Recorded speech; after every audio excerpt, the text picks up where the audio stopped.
So I'm here with an old friend of mine, Amy Porterfield, and Amy has a brand new book coming out. We're going to talk about that. We're going to talk about all things getting started. Amy, welcome. So happy to have you here. Oh my goodness, I'm so happy to be here. Thanks for having me, Jeff.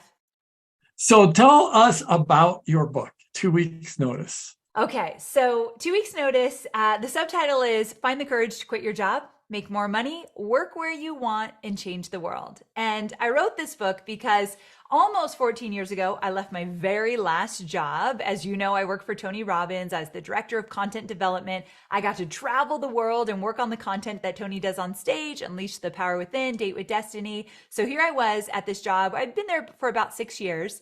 And I will tell the story of why I left, but I got the courage to finally leave. And I went out on my own and realized I have no idea what I'm doing. I was so clueless about building an online business. So I wrote this book because I wish I had it when I was first starting out. And I know there's a lot of people out there that don't even realize our world exists. I call it our world because both of us have been living in the online space for so long. But there's people out there, Jeff, that don't realize how good it can be. And I'm on a mission to get more and more people to start exploring entrepreneurship and seeing if they want to create their own businesses as well. So Amy, you've become such an icon in this industry, leading so many people, being one of the leading female trainers and teachers, which I think is awesome because that's something that shifted from when I started out. It was all a bunch of dudes. Right. And so I celebrate that.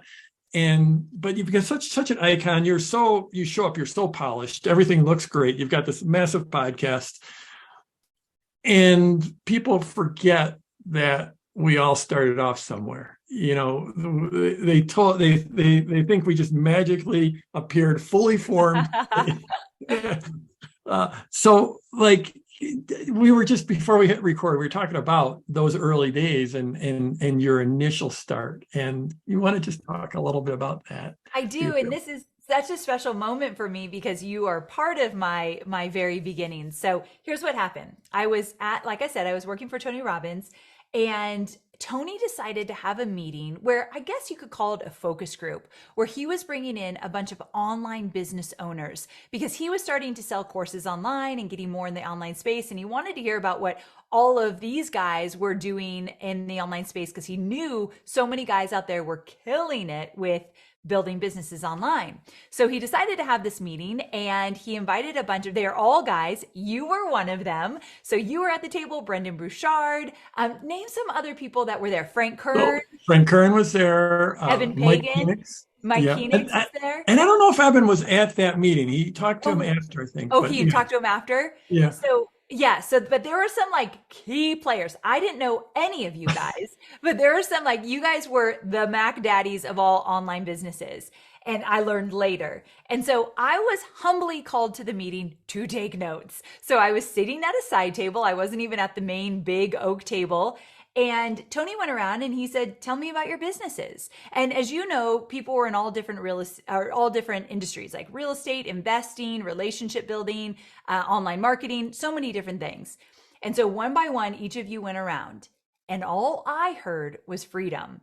I heard that you were working when you wanted, where you wanted, how you wanted. You guys were all incredibly creative. You were making amazing money and you were making a huge impact. Like you talked about your students and the things that you teach.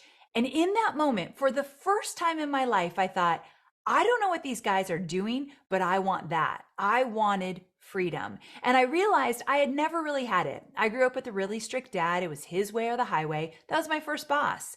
And then I went into the corporate world and I was really good at being a corporate girl. Like I was climbing the corporate ladder. I wanted all the awards and the promotions.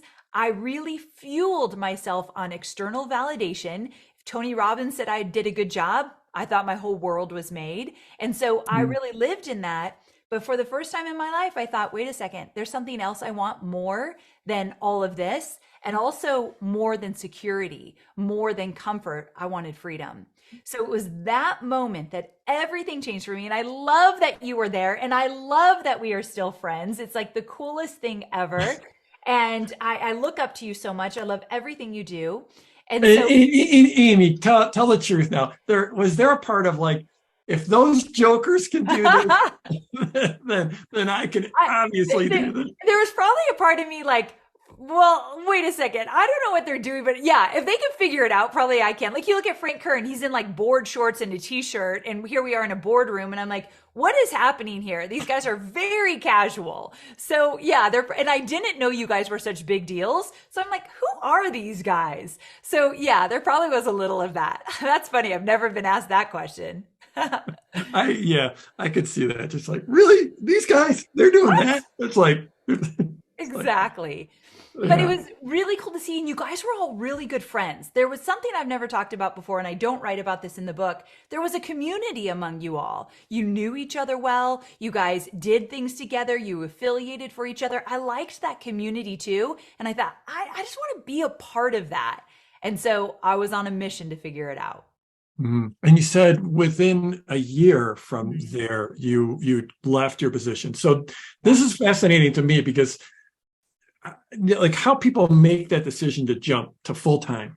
How did that go for you? Were you super methodical, say, I'm going to save up X number of dollars, I'm going to do da, da, da, da, da, da, I'm going to do all these things, or it was just like, burn the boats, I'm committed, I'm going to go do it? Because there's those two different paths. There are, yes. Yeah. There's two very different ways to do it. And I know many people who've done it one way versus the other, and it's worked for them. I am not a girl that's going to burn the boats and just jump. I need some safety. I need a little bit of planning. Even though I wanted that freedom, I still had to kind of take baby steps. So the first thing I did is I asked, this is very specific to me, but I asked to move over to the marketing department. I had been at the company for a while. I had a really good track record, and there was some openings in marketing. And because you all were doing marketing and you were doing all this stuff online, I thought I need to be close to that. And so I got to move over to marketing, which is huge. But then from there, there's actual things that I've done that I call it the runway. And anybody listening right now that wants to leave a 9-to-5 job, I outline this all throughout 2 weeks notice, but I'm going to tell you just quickly what it looks like. The first thing I did is I got clear on my why. We all need a really clear why. Like, why do I want to leave a job that pays me well, where I get to travel and work with Tony Robbins? Why would I ever want to do that? Because I knew I'd never be free and I'd always hit a glass ceiling, especially as a female. So I knew I wanted freedom. That was very clear. So on the days that my worries knock me down, who am I to be doing this? I'm not smart enough. I can't do what these guys are doing. When my worries knock me down, my why would pick me back up. So the why is crucial. That's the first thing you do. Get clear. Number two, you got to choose an exit date. So after that meeting, it took probably a good 3-4 months for me to be like, wait a second, I really want to leave. So I had to choose an exit date, and I put it on a Post-it note. At that point, it was like maybe 6 months out. I put it on a Post-it note, put it on a mirror, and every day I looked at that and thought, what do I need to do today to move me closer to that date? Because I am leaving no matter what on that date. Like, for instance, one of the things I did one day was there was this girl online. Her name's Laura Roeder. She's not actually doing the same stuff anymore, but at the time she had a business I wanted. Like, she had digital courses. She was teaching marketing. She had a great social. I wanted her business. So I went to her website. I looked up her contact page and I sent her an email and I said, I know you don't offer this, but can I pay you for an hour of your time and ask you how you built your business? And she said yes. So when the day came, it was my lunch hour. The walls were thin at Tony Robbins. I was so nervous someone was going to hear me because no one knew yet that I wanted to leave. I crawl under my desk, get on my phone, and I'm whispering to her like, tell me how you built your business. And she's whispering back, which was very weird. But I wanted to know everything. Like, when did you create your first course? How much did it cost? Like, I wanted to know all these details, and she was so generous. I mean, I paid her, but she actually did this. So that's what I mean by, what do you need to do today to move you closer? Do you need to buy a digital course? Do you need to listen to Jeff's podcast? Do you need to read Launch? Like, what do you need to get you ready for when you do leave? It's so important to think about that. But you have your date. So no matter what, you're sticking to that. Now, the next thing you've got to do is tell 3 people, and only 3 people, because this is the important part. The more people you tell, I'm going to leave my job and start a business, they're going to tell you you are crazy because they've never done that. They're going to tell you we're in a recession. People are getting laid off left and right. Why would you ever leave your job? But you know that their opinions are not going to pay the bills and they don't get a say in your future. So be very careful who you tell. I only told 3 people: my husband, Hobie, my mom. Why did I say my wife? My mom and my best friend. I only told 3 people for 6 months because I knew if someone told me it wouldn't work, I would have believed them. So be careful who you tell.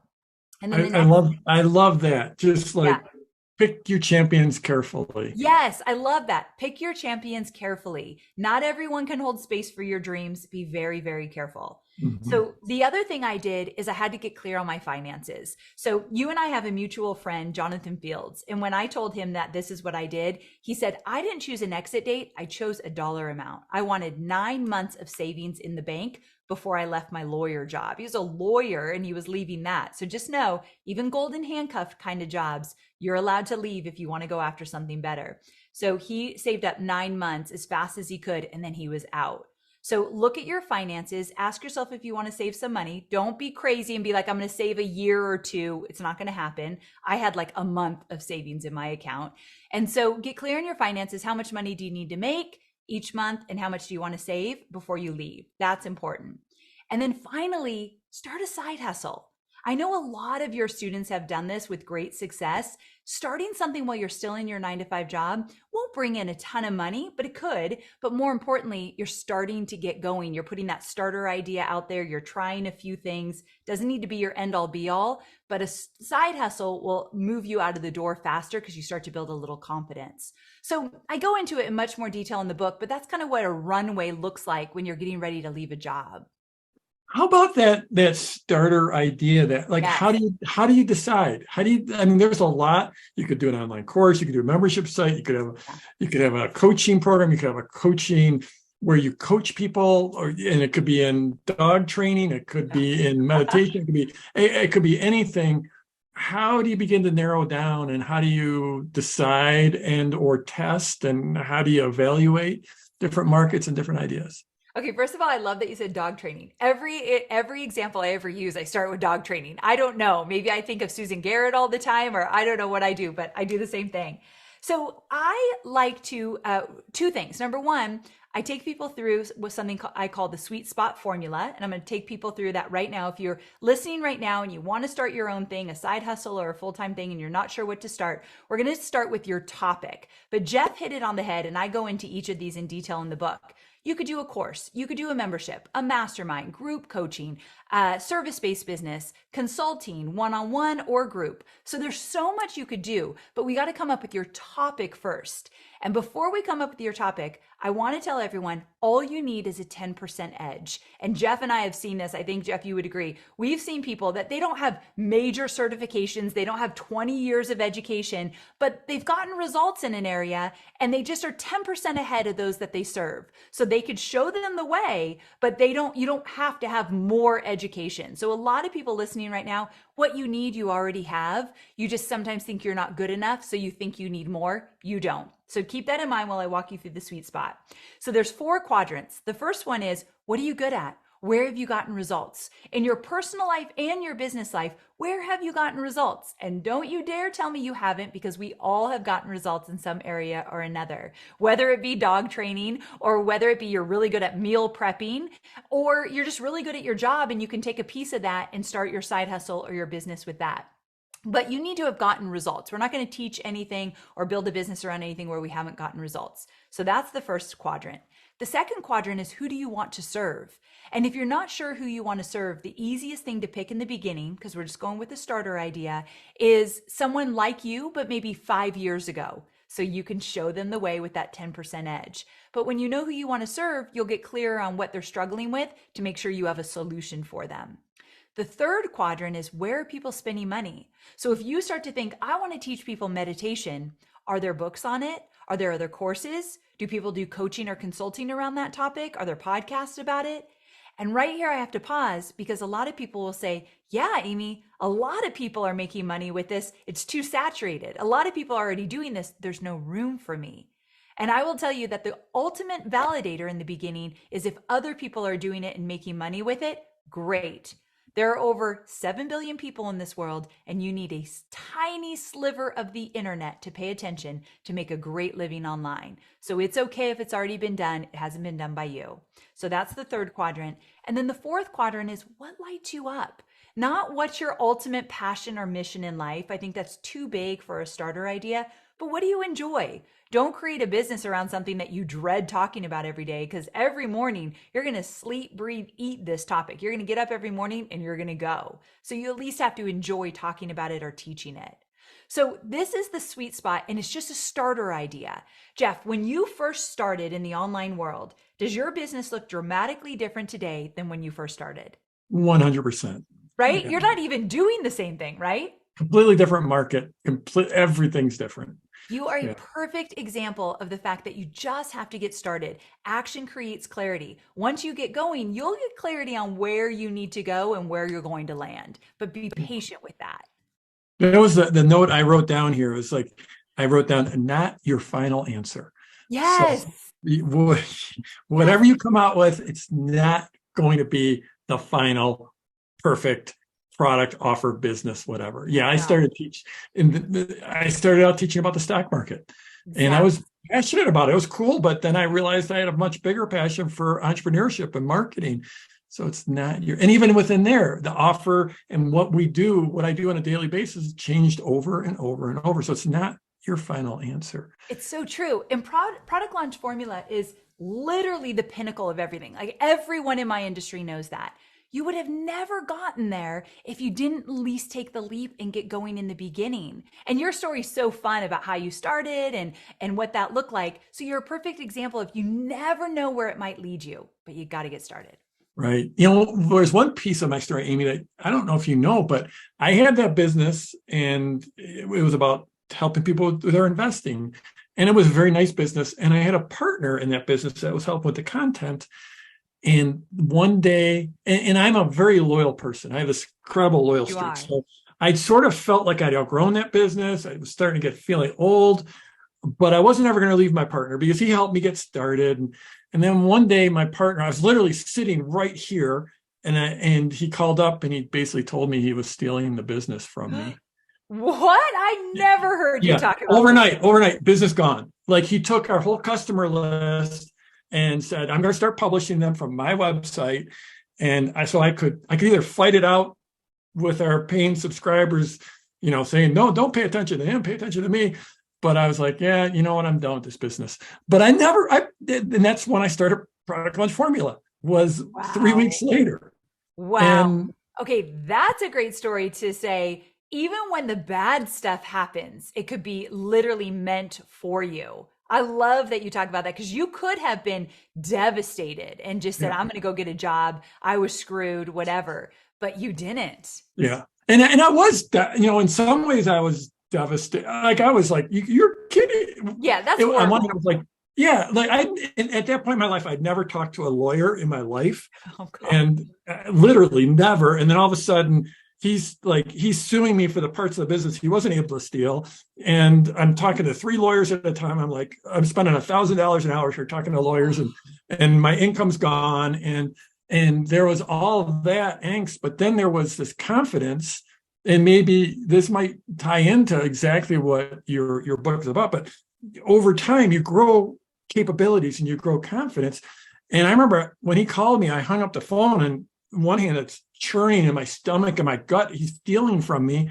But the other hand was like, I can build this back better, and I can build exactly what I want. And I literally laughed when I put down the phone. Again, churning emotions, but I laughed. I'm like, okay, game on. Let's see what happens. Jeff, this is so good, because what I talk to my students about and what I put in the book is that when you make money online, you will always be able to make money online. You've cracked the code. You figured it out. And so I can't believe you're telling me this story, because without getting into too much detail, there's a chapter in my book that I did not want to write because it makes me look weak and I was a mess, but I had to write it, about how 3 years into my business, I took on a partner. I had almost hit $1 million in my business, but for some reason I felt like I couldn't do it alone. I didn't deserve that kind of success. It was going to get taken away from me. I really had some issues in the beginning with self-sabotage and imposter syndrome, which I talk about in the book, but I took a partner. And basically he came to me and he said, hey, I could help you with your business and I could do this or that. Make me a partner. And Jeff, I slept on it for one night and I told him yes. And we didn't have major legal contracts between us or anything like that. And he became my partner the next day. And then for the next few years, we made millions. We did amazing things together. He was really, really smart, and we did great things together until the day I woke up and realized, wait a second, I'm practically this guy's employee because I didn't know how to be an entrepreneur on my own. And so I had to really work on that. It wasn't his fault. It was mine, but I typically was his employee and I wanted out. And so when I went to him and said, I want out, I want my business back. He was not like, oh, sure, here you go. And that was the first time I've ever worked with a lawyer. And it was so scary. I had to fight for this business back. But there was one point that I thought, it's not going to happen. He's not going to come to terms with how much I have to pay him to get him out. We're not going to agree. And in my mind, one day I woke up and I thought, I know how to make money online. I will burn this down and build it back better. And that is exactly almost what you said, where there's a confidence about being able to do this. No matter if it gets taken away or if it doesn't work out, you can always get back on that horse. And I love that about online marketing. I love that about online business. So I'll keep the punchline of what happened with my partnership in the book, but you and I have similar stories. And I want people to hear right now, I want you to have that confidence. You got to get started so you can get to a place that no matter what comes at you, you can always get back up. And I think that's very important. 100%. And you start, no one starts off being polished and perfect. We build those capabilities over time. We stumble our way into success. And so you mentioned imposter syndrome. And, I know a lot of people will be watching this and say, yeah, Amy's so polished. Every word she says is perfect. It just rolls off her tongue. They don't realize you've probably already done 100 interviews in the last few weeks. But can you just talk a little bit about that? Like, who am I to put out a course, to put out a membership, who am I? Who's going to listen to me? Will people actually pay me? And how can I charge those prices I see and all the things? Yes. It is so normal to think that you are not capable of doing this. That is a normal feeling. It's a normal fear. So one, I want you just to say, yeah, like, okay, I'm human. And then I want you to start thinking about the fact that when you look around and you think all these people are doing this and they're doing it in a big way, first of all, you're comparing your first year to probably like their 10th year. I'm almost 14 years in. You're even longer. Like, we've been at this for a long time. And so you have to be so careful when you start to compare yourself with someone else. And when you feel envious, let's say you see Jeff doing something and you're like, he does it so well and that's what I want. And I feel jealous about it. Anytime I feel jealousy, I ask myself, what does he have that I want? And then the next question is, how am I going to go get it? So I want you to allow yourself to feel that envy, but then ask yourself, like, what does he have and how am I going to get it for myself? And that kind of changes the dialogue just a little bit. But I want to tell you, when I first started out, I was terrified of video for years. I've always been very self-conscious about my weight and how I look and how I sound. So I was very, very self-conscious and didn't want video to be any part of it. In fact, when Facebook Live came out many, many years ago, I remember thinking, oh God, please let it fail. Please don't let Facebook Live become a thing because I don't want to go live on Facebook. And then here I am years later going live on Facebook for hours every single week. But in the beginning, I hated it. And I used to make videos when I first went out on my own. I made videos for YouTube and I never published them. And my husband, Hobie, said, where are all these videos? You're spending hours making videos. I don't see them anywhere online. And I said to him, I'm really scared what my old coworkers are going to think and what they're going to say of me. And I'm scared what Tony Robbins is going to say about my videos. And so I'm just embarrassed to post them. And I don't want people thinking I think I'm all that or whatever. And he said, babe, I love you so much, but let me give you a little tough love. Tony Robbins is not watching your videos. He's building an empire and your old coworkers don't care. Like, we think everyone's paying attention to everything we're doing. They're not. And like I said earlier, they're also not paying the bills. So it really doesn't matter. But a lot of that imposter syndrome and that fear to put yourself out there, we're worried what other people are thinking about us. And we're worried what they'll think if we fail. And at the end of the day, it doesn't even matter. It matters what you want and what you're going to be doing. So we have to really be careful of those thoughts. Right. So great. One of the things I like to tell people is, like, if you're go to like whoever you're following, whoever you really admire, that you're jealous of or envious of, and go to their YouTube channel Yeah.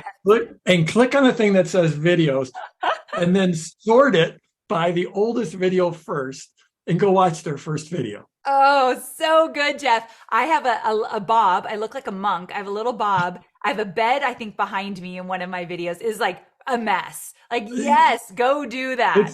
Yeah, like whoever you think is awesome, they that's what you're seeing front stage right now. It hasn't always been that way. No. So I yeah, absolutely love it. Okay, so Amy, in a second, we're going to ask people or ask you how people can get your book. Any final thoughts as we wrap up here? Yes. So 2 weeks notice is available anywhere where you buy books. So online, Amazon, Barnes and Noble, Target.com, wherever you want to go. But I've got bonuses. So when you buy my book, go to 2weeksnoticebook.com. And I've got bonuses to help you with your online marketing and take things to the next level. So on 2weeksnoticebook.com.